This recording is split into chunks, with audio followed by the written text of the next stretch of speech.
In the early 20th century, humanity believed it had conquered the ocean. Engineers built a ship so large, so advanced, and so luxurious that it was called unsinkable. Its name was Titanic.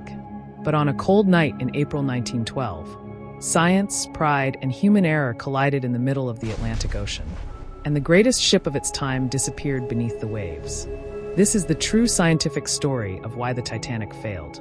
The Titanic was one of the largest moving machines ever built. It stretched over 260 meters long and weighed more than 50,000 tons.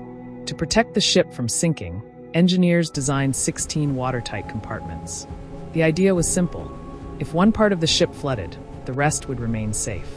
The Titanic was designed to survive the flooding of up to 4 compartments.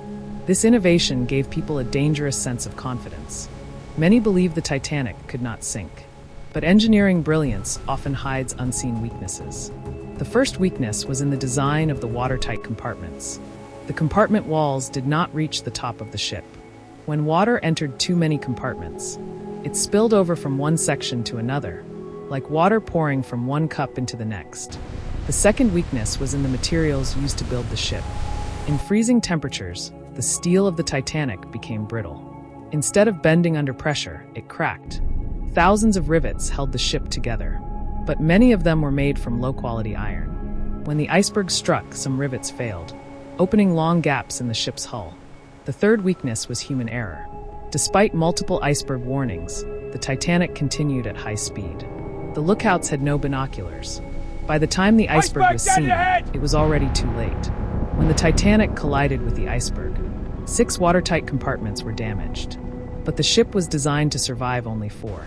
Water rushed into the hull. The front of the ship began to sink, while the back slowly rose into the night sky. Inside the Titanic, confusion spread. Some passengers refused to believe the ship was in danger.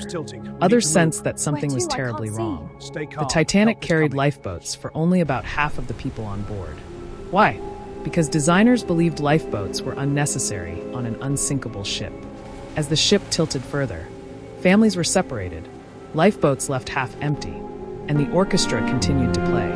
At 2:20 in the morning, the Titanic broke apart. Moments later, the lights went out. The great ship vanished into the ocean. More than 1,500 people lost their lives that night. The Titanic did not fail because of a single mistake. It failed because of a chain of small errors: design limitations, material weaknesses, poor safety planning, ignored warnings, and human overconfidence. The Titanic taught humanity a painful scientific truth. Technology without humility is dangerous. No matter how advanced our machines become, nature always has the final word. More than a century later, the Titanic still rests beneath the ocean, not as a symbol of power, but as a warning written in steel and silence.